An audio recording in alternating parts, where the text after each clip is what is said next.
അച്ഛനെ നഷ്ടമാകുന്ന ആ ദിവസം നിങ്ങളൊരു പുതിയ മനുഷ്യനായി മാറും. അങ്ങനെ ഒരു പുതിയ വ്യക്തിയായി മാറാൻ നിങ്ങൾക്ക് ആഗ്രഹമുള്ളത് കൊണ്ടല്ല, നിങ്ങൾക്കങ്ങനെ ആയേ പറ്റൂ. കാരണം നമ്മുടെ ലോകം അച്ഛനായിരുന്നുവെന്ന് അന്ന് നമ്മൾ തിരിച്ചറിയും. നിങ്ങളുടെ എല്ലാ ചോദ്യങ്ങൾക്കും ഉത്തരം നൽകിയ ആൾ, ഒരിക്കലും നോ പറയാത്ത, പറ്റില്ലെന്ന് പറയാത്ത ഒരു മനുഷ്യൻ. അച്ഛൻ്റെ കൂടെയുള്ളപ്പോൾ ഈ ലോകം സുരക്ഷിതമാണ് എന്ന് ഫീൽ ചെയ്യിപ്പിച്ച മനുഷ്യൻ.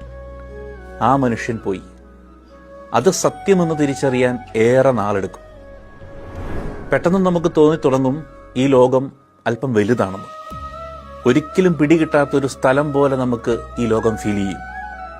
അങ്ങനെ നമ്മൾ പതിയെ തിരിച്ചറിഞ്ഞു തുടങ്ങും പല കാര്യങ്ങളും അച്ഛനുണ്ടായിരുന്നത് കൊണ്ട് മാത്രം ഈസിയായി തോന്നിയിരുന്നുവെന്ന്. എത്ര വയസ്സായാലും അതൊന്നും ഇവിടെ പ്രശ്നമല്ല. നമ്മൾ അച്ഛൻ്റെ കുഞ്ഞ് തന്നെയായിരിക്കും. Still looking for him, still missing him.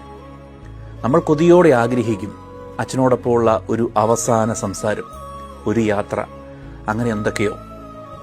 അച്ഛനെ ഒരിക്കൽ കൂടി ഒന്ന് കെട്ടിപ്പിടിക്കാൻ പറ്റിയിരുന്നെങ്കിൽ, ഒരു ദിവസം കൂടി ഈ ഭൂമിയിൽ അച്ഛനുണ്ടായിരുന്നെങ്കിൽ, just one more day, just one more time.